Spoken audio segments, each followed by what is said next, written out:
कितना देर हो गया आप लोगों को बैठे?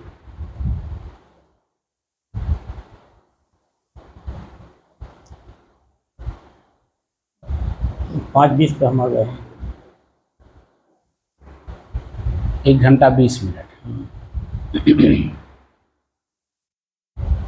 1 घंटे 20 मिनट में आपने क्या अनुभव किया? सुख, आनंद, परमानंद, गुदगुदी,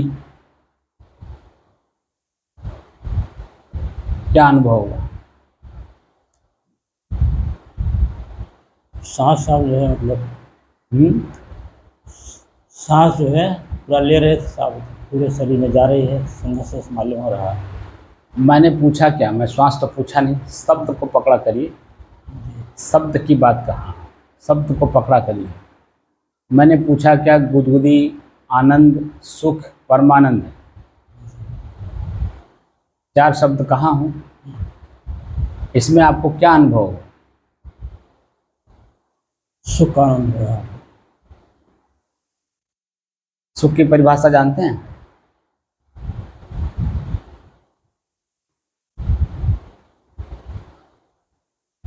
किसी एक शब्द को जानने से पहले उसके जो विलोम शब्द हैं उसको जानना बहुत जरूरी होता है। सुख का क्या परिभाषा है, जरा हमको बताइए।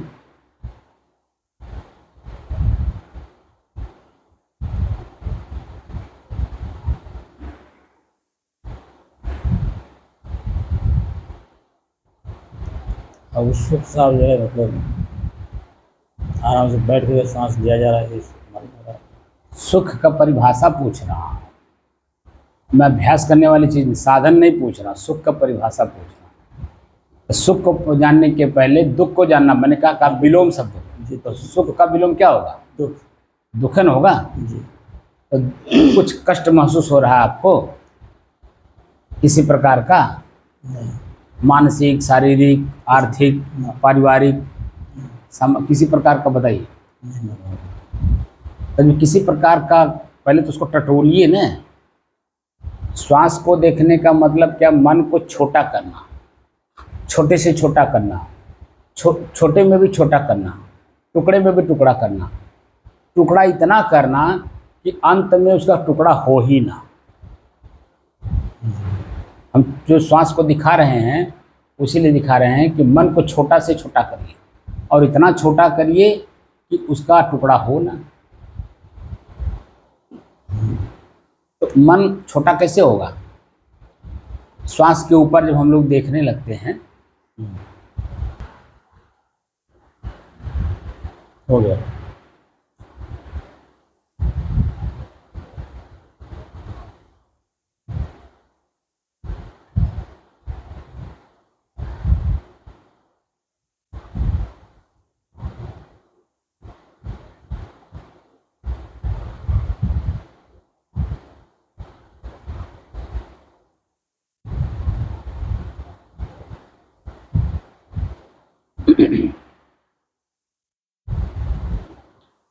अपने ही चंचल मन को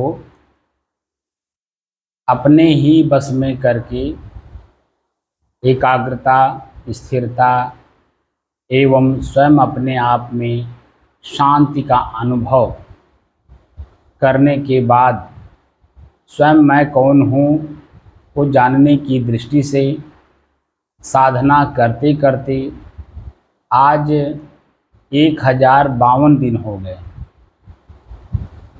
तारीख 24 सितंबर सन 2024,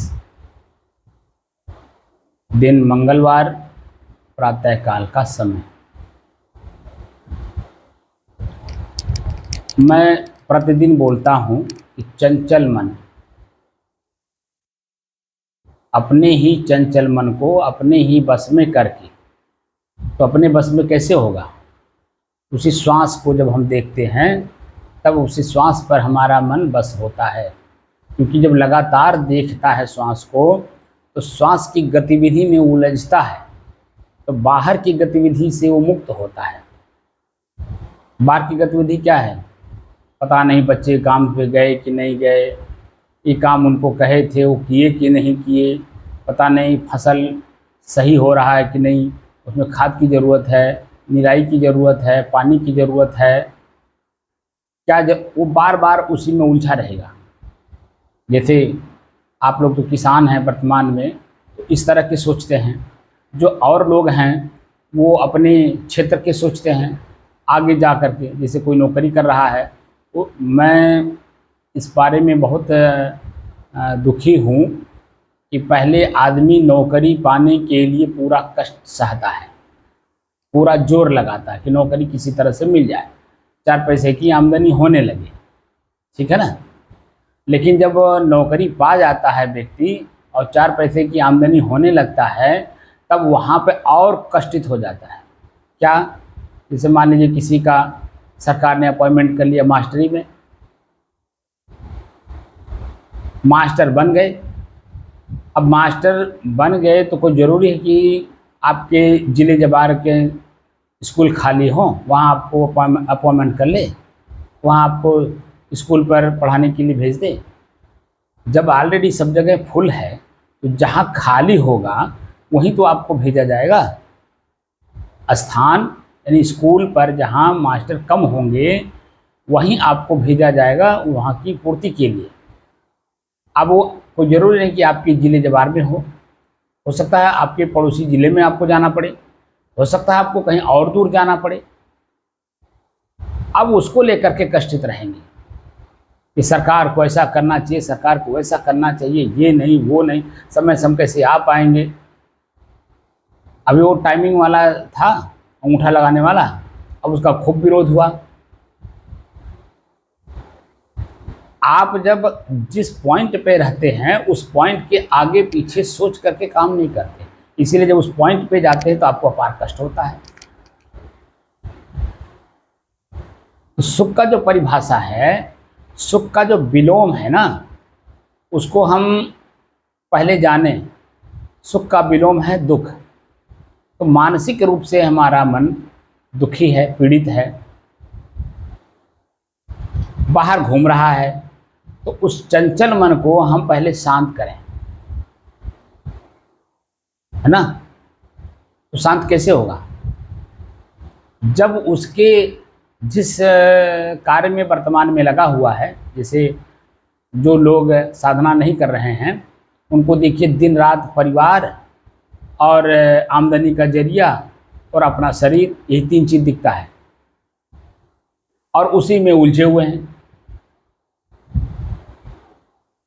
और उससे जो है अपने आप को कष्टित किए हुए हैं। जब तक वहाँ से अपने मन को दूसरी दिशा में आप मोड़ेंगे नहीं, तब तक वो बार बार याद कर करके आपका मन दुखी सुखी होता रहेगा। मोड़ने के लिए कोई साधन चाहिए। जैसे नदी अपने स्वाभाविक रूप से बह रही है, तो कहाँ जा रही है? नीचे की ओर जा रही कि नहीं? बोलिए। जी जी। एक दिशा पकड़ करके नदी अपना काम कर रही है, चली जा रही है। अब पानी कम हो, पानी ज़्यादा हो, पानी कम है तो आदमी अपना अपना काम करता है, लेकिन पानी जब ज़्यादा होता है, जिसके हम बाढ़ कहते हैं, तब क्या होता है? तो धार तेज हो जाता है, उसमें जो भी उसके सामने पड़ता है सबको बहा ले जाता है, परेशान करता है ना सबको, दुखी करता है नहीं करता है। अब उसी पानी को हमें मोड़ना है, तो मोड़ने के लिए हमें पहली बात तो उपयुक्त समय देखना होगा। जैसे बाढ़ आई हुई है, उस समय में आप मोड़ पाएंगे क्या? नहीं, कमजोर से। बोलिए। कमजोर से। अगर बाढ़ आई हुई है और कहा जाए कि नदी को मोड़ा जाए, तो वो असंभव कार्य हो जाएगा कि नहीं हो जाएगा? जी जी। कभी संभव है? नहीं। लेकिन संभव है जब वही बाढ़ खत्म हो जाए, जी। पानी नॉर्मल हो जाए, ठीक। अब उसको जिस दिशा में आप ले जाना चाहें उसको आप मोड़ सकते हैं, लेकिन मोड़ने के लिए एक दूसरी नहर आपको बनानी पड़ेगी। और नहर बना करके, जिसे आपने वहाँ देखा होगा बखिरा का आगे, बखिरा जो झील है उसमें से एक नहर निकाली गई है, आपने देखा होगा। देखा कि नहीं देखा? अब उस ढोया से, हाँ ढोया से। ढोड़िया से, कोई नाम नहीं याद आ रहा था। तो वो जो पानी को झील से एक नहर में ले जाने के लिए क्या साधन बनाया? क्या वो डायरेक्ट कैसे ले जाएगा? क्या चला जाएगा? क्या गया हुआ है? पंप लगाया। नहीं, पहले तो बांध बांधा है, वो बांध क्या बनाया। बोलते हैं, नहर बनाया, बांध बना उसका दोनों तरफ से। फिर उसके बाद मशीन लगा हुआ है, पंप लगा।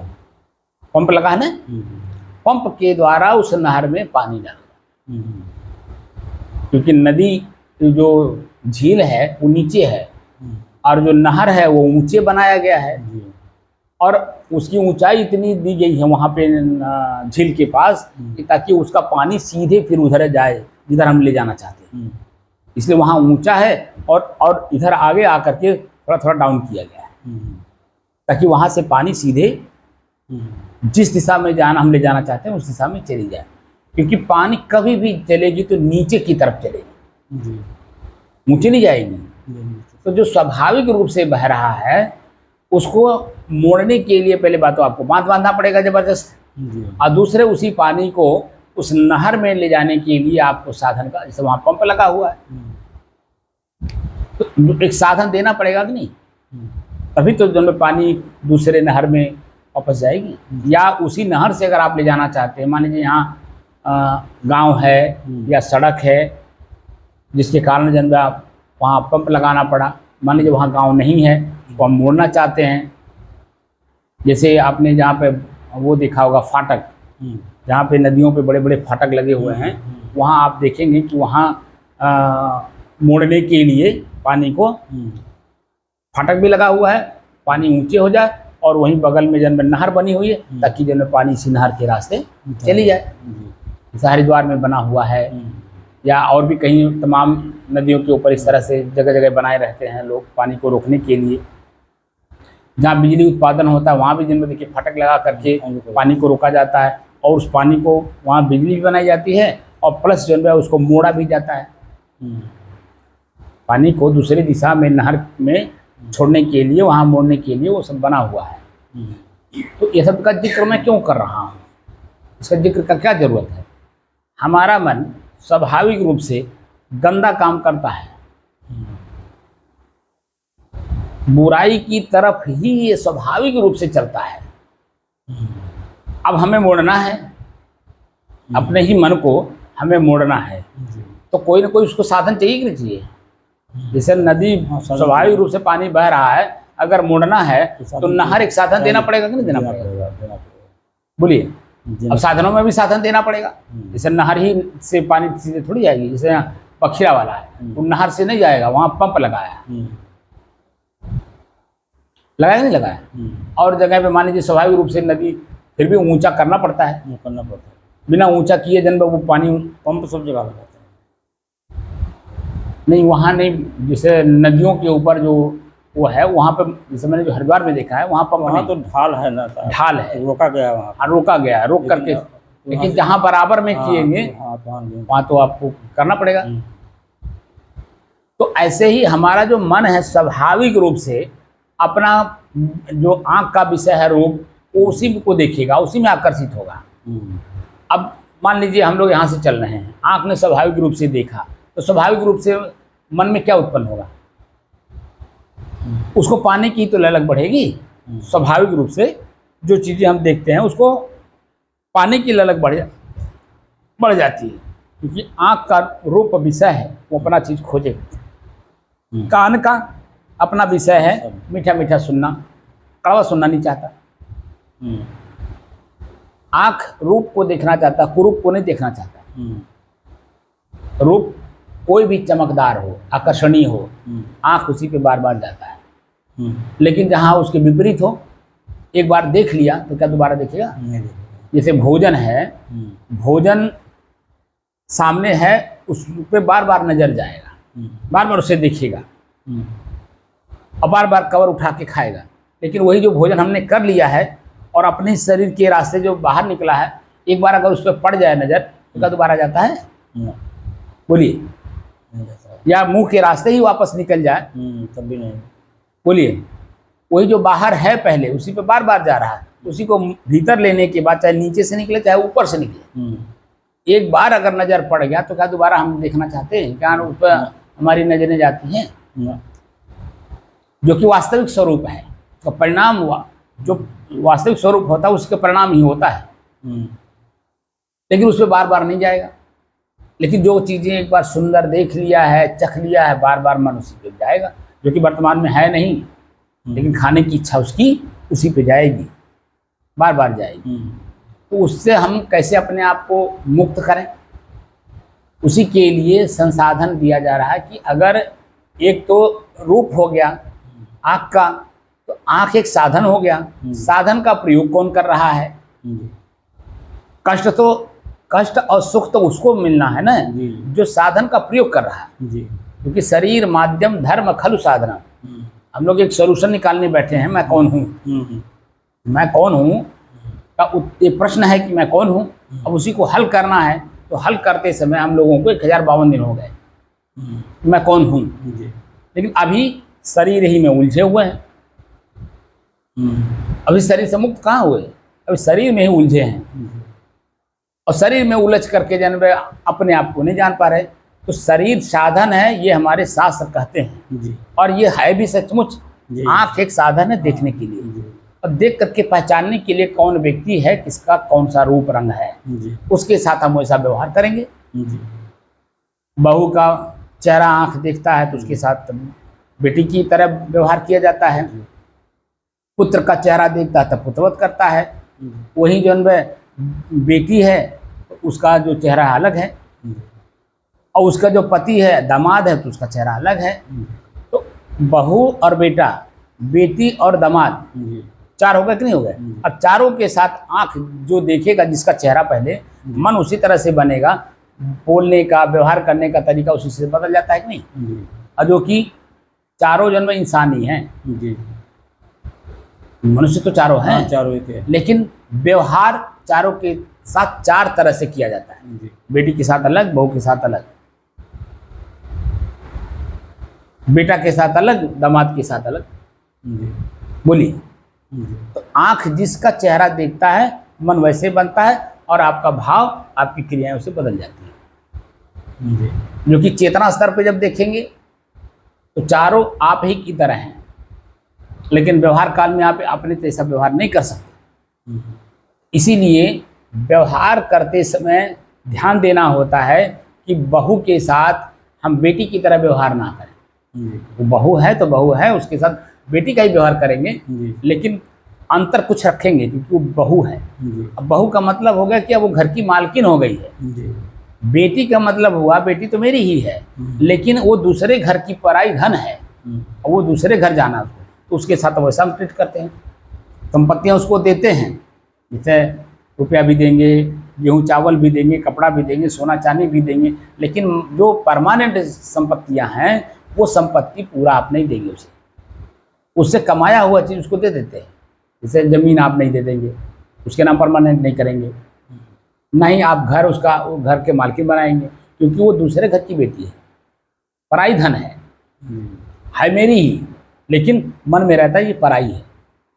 लेकिन बहू आती दूसरे घर से है, लेकिन मन में क्या भाव रहता है कि अब ये घर के मालकिन है, अब हमें इसके अधीन रहना है, अब इसके अधीन रहना है हमें, तो उसके साथ अधीनस्थ का व्यवहार करना पड़ेगा ना। क्योंकि जब ये मालिक बन जाएगी, मालकिन हो जाएगी, अब जो मैं शुरुआती दौर में इसके साथ व्यवहार किए रहूँगा, उसी का जन्म संस्कार बनेगा इसका, और मेरे साथ वैसे व्यवहार करेगी। इसीलिए जो समझदार लोग होते हैं, समझदार लोगों की बात कर रहा हूँ, वो 100 में 5 लोग होते हैं। वो लोग क्या करते हैं, वह व्यवहार उत्तम से उत्तम करते हैं, ताकि हमारे ही शरीर में जब कमजोरी आएगा तो हमारे शरीर की कमजोरी इसी के द्वारा दूर होगा, क्योंकि हमारा बेटा उसी का अधीन हो जाएगा। तो बेटे को तवज्जो कम देता है और वह बहू को तवज्जो ज़्यादा देता है, समझदार व्यक्ति। लेकिन कुछ लोगों को देखता हूँ, बहू को बहू नहीं समझते हैं, वो पराई घर की लड़की समझते हैं। तो पराई घर की लड़की आई है, जब आप पराया समझोगे तो वो भी पराया समझेगी आपको। आपके बेटे को अपने बस में कर लेगी, और आपके साथ जो व्यवहार होगा उत्तम मध्यम करेगी। लेकिन जो निम्न स्तर की है वही बहु निम्न स्तर की भी तो आएगी। उसकी सोच कैसी है, उसका पहले के संस्कार कैसे हैं, आपको आपके बेटे को अपने बस में कर ली, अब जैसा आपके साथ चाहेगी वैसा व्यवहार वो करवाएगी अपने बेटे से, अपने ही बेटे से वही व्यवहार वो करवाएगी। तो इसीलिए संस्कार दिया जाता है कि उत्तम से उत्तम संस्कार अपने अंदर में डेवलप करो, खुद के अंदर में उत्तम से उत्तम संस्कार डेवलप करो। इसलिए कि वही संस्कार आपके अंतिम क्षणों तक काम आते हैं। तो सुख दुख का परिभाषा क्या है, जो कि अभी आपको मैंने जो 4 शब्द पूछा है, गुदगुदी, आनंद, सुख और परमानंद, इसमें से आपको 3 नहीं कहना चाहिए था, 3 में से एक भी नहीं कहना चाहिए था, खाली एक शब्द का प्रयोग करना चाहिए था, गुदगुदी का।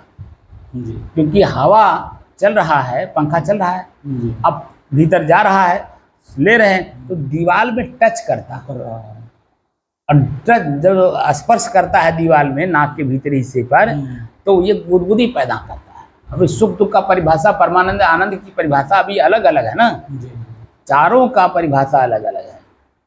तो अभी जो अनुभव करना है वो गुदगुदी का अनुभव करना है, बस समझा। कि हवा भीतर स्पर्श कर रहा है, जैसे हमारे शरीर में दूसरे का हाथ हमारे शरीर में जब हल्का हल्का स्पर्श होता है ऊपर ऊपर से, तो वहाँ गुदगुदी महसूस होती है। तो दीवार अलग है और हवा अलग है, तो स्पर्श कर रहा है ना, तो उसकी अनुभूति कौन कर रहा है? क्या नाक अपने आप में कर रही है? बोलिए। स्वयं बता रहे हैं, मैं स्वयं कर रहा हूँ। मन कर रहा है, आप कौन कर रहे हैं? आप तो शुद्ध हो ना, आपने तो वहाँ तो हमारे ही माध्यम से तो नाक अभी मैं का शब्द यहाँ नहीं है, मन कर रहा है। मन भी तो क्या बोलते सर, किसी मेरा है मतलब मेरे से अलग है ना, मैं तो नहीं हूँ मन ना। मैं शब्द डायरेक्ट कह दिए तो मैं मतलब मैं शुद्ध हो गया, वहाँ अनुभूति कुछ होगी ही नहीं। जैसे नींद अवस्था में आप रहते हैं, वहाँ कौन अनुभूति होती है इसी तरह की? माध्यम मन बन गया ना, तो मन अनुभूति कर रहा है। बारीकी अध्ययन करिए, मन जो है ये नाक और हवा अपने आप में चल रहा है, वो उसको क्या पता है कि मैं किसके नाक में जा रहा हूँ, राम अवतार बाबू की जा रहा हूँ कि सुभाष बाबू की जा रहा हूँ कि राम लखनदास के नाक में जा रहा हूँ, उसको क्या पता है? वो तो बस चल रहा है। शरीर किसका है? जिसका शरीर होगा उसी के नाक में जाएगा ना। वो जिसका शरीर है, शरीर के माध्यम से ना आपको अनुभव करना है, तो शरीर भी माध्यम है, हवा भी माध्यम है, मन भी माध्यम है, सब माध्यम है। तो नाक किसकी है? मेरी। मैं अपने नाक के भीतरी हिस्से पर अनुभव कर रहा हूं, किसके द्वारा? मन के द्वारा। दीवार अलग है, हवा अलग है। जैसे मेरा अपने शरीर पे आप कुछ भी करिए, नहीं गुदगुदी नहीं होता है, चाहे ऊपर से ले जाइए चाहे कैसे ले जाइए, अपने शरीर पे गुदगुदी नहीं होती। अपने ही हाथ से अपने शरीर पे स्पर्श करिए तो गुदगुदी नहीं होती है, अनुभव करके देखिए। लेकिन जब दूसरे का शरीर अपने शरीर में टच होता, स्पर्श करता है, तब वहाँ गुदगुदी होती है। तो नाक अलग है, हवा अलग है, दोनों अपने आप में स्पर्श कर रहे हैं, तो वहाँ तीसरा मन बना ना, तीसरा मन बना, और मन के माध्यम से मैं स्वयं अनुभव कर रहा हूँ कि हवा में गुदगुदी महसूस हो रही है। हवा अंदर ले रहा हूँ तो उसमें गुदगुदी महसूस हो रही है। इससे क्या होगा कि मन दूसरी दिशाओं में न जा करके बल्कि एक दूसरी दिशा पकड़ लिया है। जैसे पानी जो है स्वाभाविक रूप से नदी में नीचे की ओर जाता है, तो उसका कोई महत्व है? उसका कोई महत्व नहीं है। वो कहाँ जा रहा है, किस दिशा में जा रहा है, कहाँ रुक रहा है, कहाँ सड़ा रहा है, कहाँ हमें काई पैदा कर रहा है, कौन पता है? वो तो खाली अपना स्वाभाविक रूप से बह रहा है। लेकिन मोड़ता कौन है? मनुष्य मोड़ता कौन है? मनुष्य भी नहीं मोड़ता है, मोड़ता वो है मनुष्य के रूप में जो रहता है, जो उसकी उपयोगिता समझता है। इसको मोड़ करके वहाँ ले जाएं अगर, तब जो है इसका, जब खेत में हमें ले जाना है, आप पहले वो क्या बोलते हैं इसको? दोगला। हाँ, दोगला जब उलझते थे तब पानी नीचे है, ऊपर आपने नहर बनाया, उसको क्या बोलते हैं? नहर को नहर नहीं, वो फुकारा। हाँ, जो खाल ऊँच रहता है तो दोगला तब लगाया तो वो नहीं, जैसे जो खेत में पानी ले जाने के लिए पहले ये पाइप नहीं ना था, बढ़ा जाता था। बरहा। अब जब बरहा बनाते हो, मैं अब वहाँ पे जैसे शब्द बदल जाता है ना, नहर दूसरी चीज़ है, बरहा दूसरी चीज़ है, शब्द बदल जाता है। शब्द का प्रयोग जहाँ पे होगा तो वो महसूस होना चाहिए कि वो चीज़ वहाँ है, जो चीज़ देखे रहते हैं। तो आप बरहा बनाते हैं कि नहीं, तो बरहा में जमीन तो ऐसे बराबर है, लेकिन दोनों तरफ दीवार बनाते हैं कि नहीं, लेकिन वो छोटा होता है, नहर की तरह मोटा नहीं होता, बड़ा नहीं होता, छोटा होता, क्योंकि आपको अपने खेत में खाली ले जाना है। तो बरहा बनाते हैं, तो बरहा बनाते समय जब ध्यान रखते हैं कि यहाँ जहाँ पानी उलझ रहे हैं यहाँ ऊंचा हो, ताकि पानी जब सर्र से खेत में जाए। सर्र शब्द का प्रयोग हुआ, सीधे खेत में जाए, दाएं बाएं ना हो, ढाल ढाल है ना। तो दाएं बाएं ना हो, इसीलिए ना आपने जमीन पर क्या किया, दो तरफ दीवार बना दी, लेकिन वो छोटी बनाई कि ताकि आगे चल करके टूट भी जाए। क्योंकि जब पानी नहीं चलाना है तो उसकी खेत की जुताई करेंगे तो नहर बना ही रह जाएगा, तो फिर जुताई कैसे होगा, खेत में कैसे ले जाएंगे। तो इसीलिए जब उसको बनाया जाता है कि परमानेंट ना हो। बरहा का मतलब है परमानेंट ना हो, नहर का मतलब है कि परमानेंट रहे, क्योंकि उसमें हजारों सैकड़ों लोगों का खेत उससे सिंचाई की जाती है, यहाँ सिर्फ अपना किया जा रहा है। तो नदी में से पानी निकाल करके जब हम उलीचते थे, दोगला जिसको बोलते थे, तो वो जो क्या बोलते हैं, बरही, जो बरहा बनाया जाता है, उसको जो है जहाँ पानी उलीचा जा रहा है उस जगह पे ऊंचा किया जाता है, और बाकी ढाल रहता है, सीधे सर्र से आपके खेत में जा रहा है।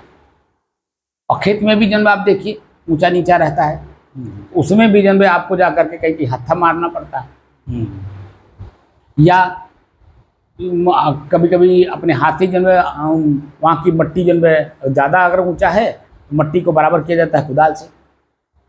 जहाँ खाल है वहाँ की मिट्टी वहाँ ला करके डाल दी जाती है उसी पनिया चलते समय। ये सबको देखे हैं कि नहीं खेत में आप? किया गया, किए भी होंगे। इसीलिए मैं सब बता रहा हूँ कि ताकि जब मन अभी हमारा जो खेत है, जो सिंचाई करनी है, सिंचाई पूरा पर्याप्त मात्रा में जब तक नहीं हो जाता तब तक हम जगह जगह पर अपने मन को लगाते हैं कि नहीं लगाते हैं। और हमारी चाहना क्या है कि खेत की सिंचाई हो। हमारी चाहना क्या है? खेत की सिंचाई। तो हमारी व्यक्तिगत चाहना क्या है? आंतरिक शांति। तो आंतरिक शांति जब तक नहीं हमें महसूस हो जाएगा तब तक हमें जगह जगह पर जैसे वो जो नहर बना है, अब देखिए एक आदमी को लगा भी दिया जाता है, देखिए बाबू कहीं फुटे न पावे, देखा जाता है, बरहा देखा जाता है। बरहा देखने के लिए वैसे अपने तो उलीच रहे हैं, दो आदमी बरहा देखता था, एक आदमी, दो आदमी जो है उलीच रहे हैं और एक आदमी खेत में भी देख रहा है और वही जो है बरहा भी देख रहा है, कहीं फूटने ना पाए। अगर कहीं फूट जा रहा है उसको बांधता भी है। वो करते हैं नहीं करते हैं? ऐसे ही जब हमें जब तक अपनी चीज़ हमें मिल ना जाए, हमें जगह जगह पे हमारा मन फूट जाता है, बरहा हमारा फूट जाता है, वो दिशा में चल ही नहीं पाता है, और न जाने के कारण जब हमें वो चीज़ें प्राप्त नहीं हो पाती हैं। इसीलिए कहा जाता है कि एकाग्र का मतलब हुआ कि अंतिम क्षणों तक हम उसी दिशा में चलें, दाएं बाएं आगे पीछे ऊपर नीचे कहीं ना हो, हमको जब तक अपना लक्ष्य न मिल जाए। तो लक्ष्य पे जाने के लिए मन को एकाग्र रखना बहुत जरूरी है, और एकाग्र मन में ही जब स्थिरता भी होनी चाहिए कि मेरा लक्ष्य क्या है। वो जो लक्ष्य आप बनाते हैं उसका एक शब्द बनता है। दिल्ली जाना, बम्बई जाना, तो शब्द बनेगा ना मन में, मन में एक शब्द बनता है। और जब तक हम दिल्ली बम्बई या विश्व में किसी भी शहर में जाना है या किसी भी स्थान पे जाना है, उसका शब्द जब तक हमें वहाँ जा करके मिल नहीं जाता कि हाँ हम यहाँ पहुँच गए, तब तक हमें संतुष्टि होती है। अगर साहब शरीर में किसी चीज़ का जिस शरीर में किसी चीज़ का अनुभव किया जाता है तो मन के द्वारा ही किया जाता है। तो वही बात है, किया जाएगा। तो इसका मतलब है कि जैसे कि आँख के द्वारा हम देखते हैं, हाँ, इंद्रिय है देखते हैं, हाँ सही बात। उसी तरीके से मन के द्वारा शरीर में कहीं कुछ होता है तो होगा, मन द्वारा। मैं स्वयं नहीं कर रहा, मतलब वही दाएं बाएं गया ना, मन के द्वारा हम करा देखते हैं। वही मन हमारा जन्म दाएं बाएं चला गया ना। जैसे हम करा रहे हैं नाक में श्वास को, लेकिन यहाँ जा रहा मच्छर काट रहा है तो दाएं गया कि नहीं गया? हाँ, मन ही जाता है, मने गया ना दाएं। जी जी। मैं नहीं गया, मन गया। मन जाएगा ना, आप तो जी जी। आप तो ऑलरेडी स्थिर हो, स्थिर है मतलब। आप कहाँ जाओगे? जी जी। लेकिन आपको अपने स्थिरता का पता नहीं है ना, तो मन के हाथ दिख गए हैं। और वो जो है आपको अपनी स्थिरता को जो है अपने छोटे छोटे टुकड़े में बांट रखा है। वो जहाँ जहाँ जाएगा वहाँ आपको लेके जाएगा।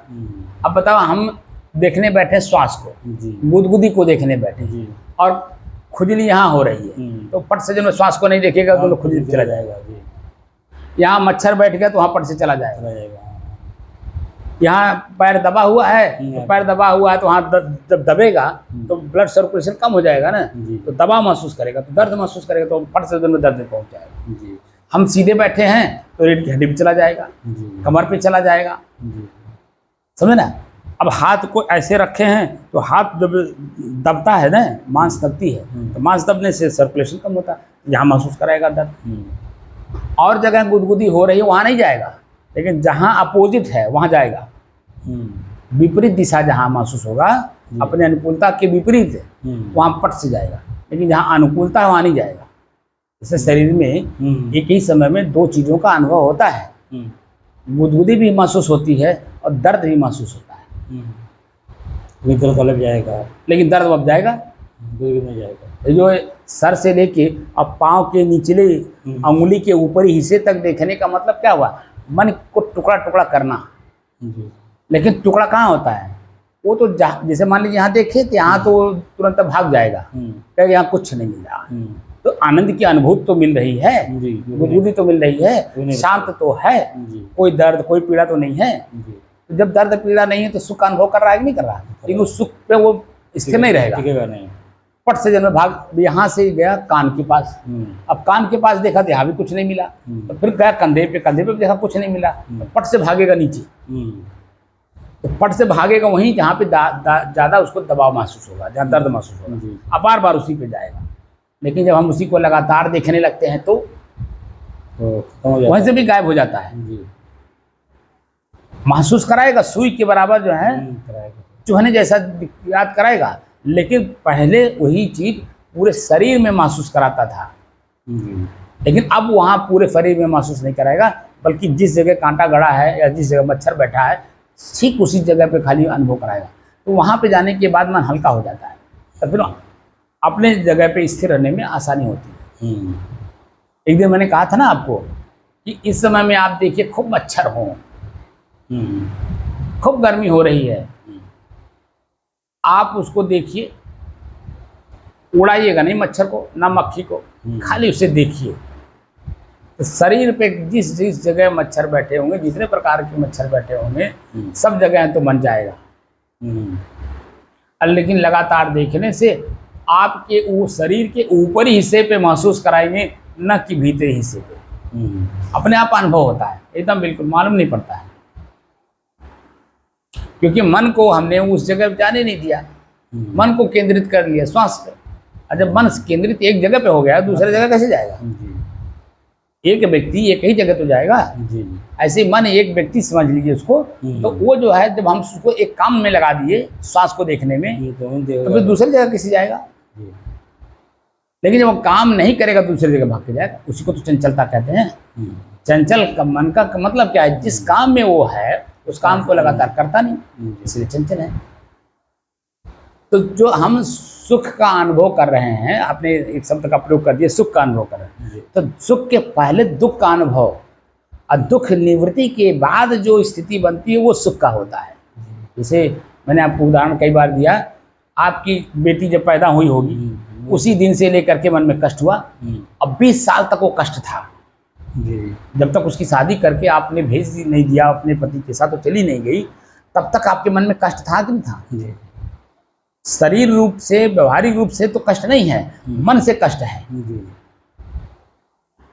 और वो मन बना हुआ है। लेकिन जैसे ही आपकी आंख के सामने से आपकी बेटी अपने पति के साथ खुशी खुशी अपने घर गई और आप जो है वहीं देखते देखते बैठ गए, वो जो सुख का अनुभव हुआ वो उसको बोलते हैं सुख। कष्ट के बाद जो स्थिति आती है उसका नाम है सुख। यहाँ कष्ट कुछ आपने महसूस नहीं किया तो सुख का अनुभव कैसे कर दिए? अभी तो हमने 4 शब्द का प्रयोग किया, इसीलिए किया कि देखते हैं किसका ये प्रयोग करते हैं, क्योंकि आपको पता नहीं है। आनंद, परमानंद, दो चीजें हो गई, सुख और बुद्धि। तो हम एक वस्तु दूसरे वस्तु में स्पर्श कर रहा है और तीसरा है उसका अनुभूत करने वाला। एक हवा वस्तु हो गई, एक नाक वस्तु हो गया, दो हो गए कि नहीं हो गए? नाक माने मिट्टी जी, हवा अब आपस में कर रहे हैं, लेकिन तीसरा कौन है? मन है, मन हो गया। अब मन एक साधन हो गया, तो साधन किसका है? मेरा है, मैं का। जो शरीर में मैं है उसका वो साधन हो गया। मन मैं का साधन और नाक और हवा मन का साधन जी।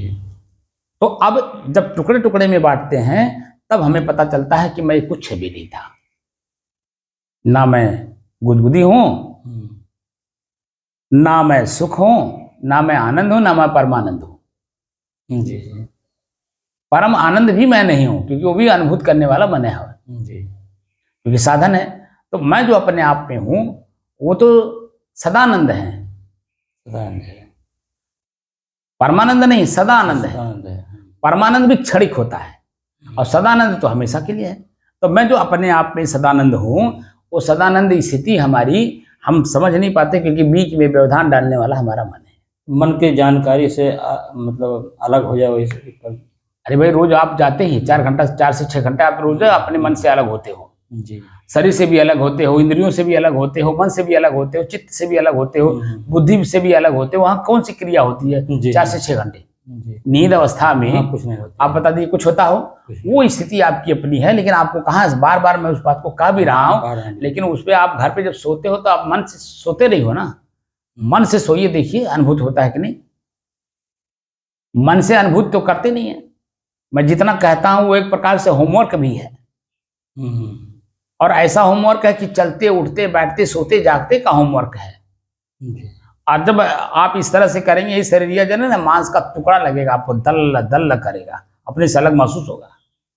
जैसे आप झोला लटकाए रहिए, पहले नहीं चारों आगे पीछे करके झोला लटका के चलते थे, तो झुलवा अलग मालूम होता है, तब मालूम होता है कि कितना वजनदार हमारा झुलवा है। ज्यादा वजनदार रही तो काखी पादी, लेकिन जब सामान्य रही तो बड़े आराम से लेके चली, और हल्का रहता और उछल के चली। जितना हल्का झोला रहेगा उतना उछल कूद के चलेगा, लेकिन जितना भारी रहेगा उतने दबता हुआ चलेगा ना। भीतर से कष्टित रहता है कि कब पहुंची, कब उतारी, कब पहुंची, कब उतारी। ऐसी स्थिति होती है जब हम अपने शरीर को भारी से भारी वस्तु समझ करके जब देखने लगते हैं, क्योंकि भीतर तो है नहीं, इसीलिए हमारा अपना ही शरीर हमको भारी नहीं लग रहा है।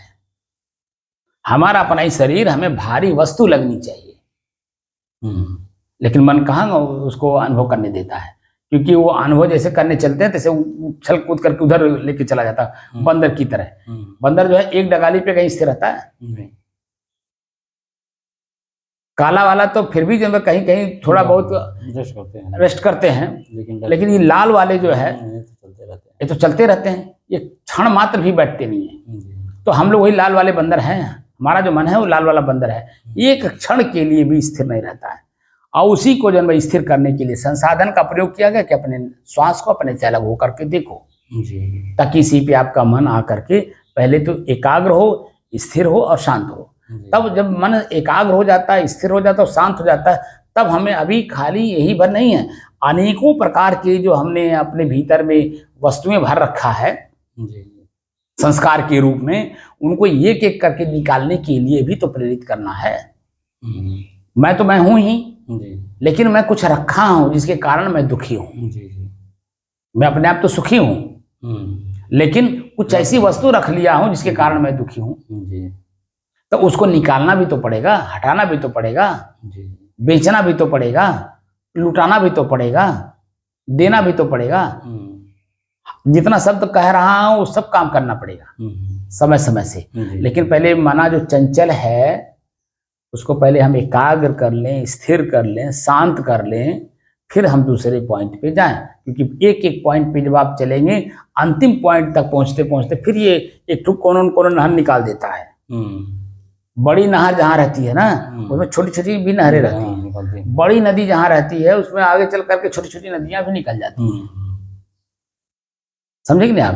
तो इसलिए हमारा जो मन है एक नदी भी है, ऐसा हमारे महापुरुषों ने भी कहा है, और इसके धार दोनों तरफ है, ऊपर की तरफ भी चढ़ता है, नीचे की तरफ भी चलता है। बशर्ते कौन अपने मन को बांध लिया कि ताकि ऊपर की तरफ ले जा रहा है, और कौन अपने मन को फ्री छोड़ दिया जो नीचे की तरफ जा रहा है। अब नीचे की तरफ कहाँ जा रहा है पता नहीं। मन क्या क्या सोच लेता है मनमानी रहने से कौन पता है, लेकिन जब मन को बांध लिया जाता है तो मन सोच भी ले, अगर याद भी कर ले, स्मरण भी कर ले, उसको तुरंत हम डाइवर्ट कर देते हैं।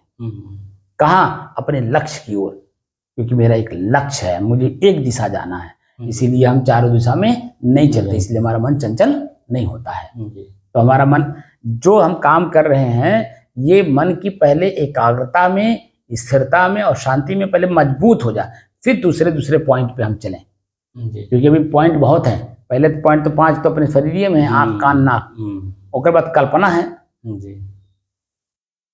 तो जो जो चीजें हम भर रखे हैं उनको अपने जीवन से निकालना है, अपने आप से जो चिपका रखे हैं उसको निकाल देना है।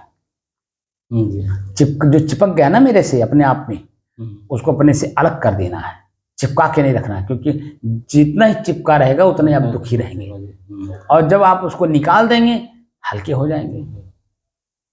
तो अपने आप को हल्का करने की दृष्टि से हम लोग संसाधनों का प्रयोग कर रहे हैं, और जो मैंने पैटर्न बदला है उस पैटर्न में सुख का नहीं बल्कि आनंद का अनुभव करना है। बैठिए जब, अरे गुदगुदी का अनुभव करना है। अब गुदगुदी पूरे शरीर में कितनी हो रही है, कहाँ हो रही है, पूरे शरीर में हो रही है कि कहीं बाकी है? नहीं सर, वो सांस जाता है पूरे शरीर में, तो पूरे शरीर में जाता है, यहाँ तक तो टोन जो है यहाँ भी मालूम होता है कि सांस आ रहा है और जा रहा है। वो तो आपको जो सांस नहीं जा रहा है वो ब्लड का सर्कुलेशन है, लेकिन सांस लेते हैं सर तो मालूम होता है कि यहाँ तक आया। नहीं वो तो ठीक है, आप जो महसूस करते हैं सांस छोड़, वो तो श्वास की गति सिर्फ फेफड़े तक है ना। वैसे हमारे शरीर में तो 5 प्रकार की वायु है, ये है ऑलरेडी, तो वो ब्लड सर्कुलेशन, मांसपेशियों का और तमाम चीजों का काम करने के लिए तो है, ये है। लेकिन जो श्वास हम लेते हैं और छोड़ते हैं वो सिर्फ फेफड़े तक जाता है, और बाकी जो महसूस होता है वो दूसरी चीज है, ब्लड सर्कुलेशन है। वो उस पर दबाव पड़ता है तो महसूस करा देता है। हाँ, लेकिन वो नहीं है, वो तो जो है ब्लड सर्कुलेशन है आपका चल रहा है। आप कभी भी देखिए डॉक्टर कहाँ है, यही तो पकड़ते हैं, नहीं पकड़ते हैं। अब चलने की क्रिया भी तो हवा के द्वारा ही होती है। पानी में जो लहर उठती है वो अपने आप में, पानी अगर हवा न रहे तो पानी अपने आप में शांत नहीं रहेगी जी, रहेगी। तो लहर जो उठ रहा है किसके कारण उठ रहा है? हवा के कारण। हवा चल रही है, तेज चल रही है, इस नाते पानी को उठा लेता है।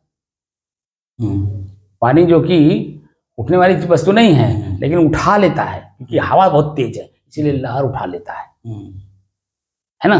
इसीलिए ये जो सर्कुलेशन है वो हवा के द्वारा ही तो हो रहा। 5 प्रकार की हवा वो ट्रांसफर करती रहती है। हवा का काम ही है तीर्थगामी चलना, तो वो अपने शरीर में पूरा घुमाता रहता है। वो प्रक्रिया है, जब आपका मन और शांत हो, जैसे मेडिकल साइंस में जब अध्ययन करने लगेंगे आयुर्वेद में, तो इस पर पता चलता है। तो हम लोगों को आयुर्वेद में जाना नहीं, क्योंकि आयु को बढ़ाना नहीं है न घटाना है, हमको तो अपने आप को जानना है कि मैं कौन हूँ।